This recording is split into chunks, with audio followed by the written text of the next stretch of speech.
Ito pa mga tol, palit tayo ng tank fittings. Dahil naglulus na ito. Naglulus na siya. Kaya palit tayo. Parehas pa rin mga tol. Ayan. Palit na natin. Pero isa na lang yung kable niya. Tapos solid na yung mga tol, button niya. Hindi katulad nito na tag-isa, hiwalay, umiipit kung minsan. Ayan o. Pagka hindi tumugma dun sa loob mga tol, kasi ito mga tol ay dalawa din. Ayan o, dalawa rin. Kaya pag hindi tumugma dun, umiipit, hindi na bumabalik yung ito, button niya. Button mga tol. Push button. Ayan. Ito mga tol, solid na siya mga tol. Ayan o. Ayan mga tol, solid na siya. Hindi siya hati. Ayan. Tapos pag ikabit nyo yan mga tol, pindutin nyo lang to. Ayan, lock nyo. Pag tatanggalin nyo, ayan. Tanggal at saka kabit. Ayan. Ayan lang mga tol. Tsaka ito mga tol, ang angle valve nyo, papalitan din natin. Kasi naglilik na rin, pati flexible hose mga tol. Ito na mga tol, may nabili na tayo sa Wilcon na 3-way. Tag-isa na sila ng control mga tol. Ayan o. Ayan, papalitan natin mga tol.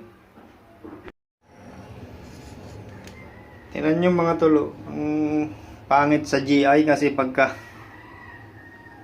katagalan mga tol na kinalawang, naubos na yan, putol. Ayan mga tol, putol na yan. Yun ang pangit sa GI mga tol.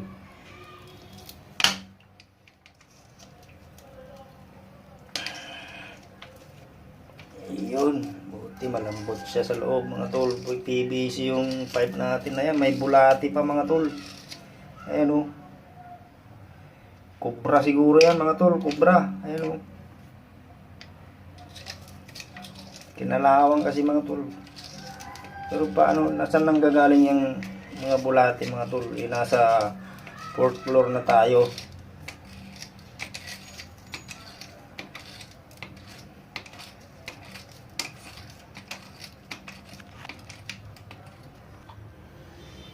Kaya na mga tol, napalitan na natin.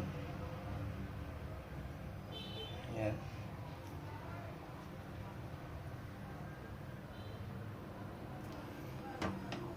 Hindi natin masyadong pihitin mga tol kasi baka pumutok. Plastic lang yung elbow sa loob mga tol. Ha? 532 by 3/4 kasi magbabari na ka sa pader 3/4, 532. Kung gusto mo 1/8 na lang para mas manipis. Bili ka ng talim na 1/8. Kuha ka rin ng pambato na 1/8. Ganito na lang. 1/8 by 1/2. Tapos kuha ka ng talim, pambakal. Bili ka ng mga ilan yan. Bili ka lang ng 50. Utang ka pala, tapos utang ka ng 532 by 3/4 pang pader, mga 20 lang. 20 tapos 50 na yung 1/8. 1/8 by 1/2 tapos talim na 1/8. Yung 532 hindi na. Talim. Oo, may talim na dyan. Ano ba yan? Ayan na mga tol. Nagkwentuhan Ayan. Tapos na mga tol.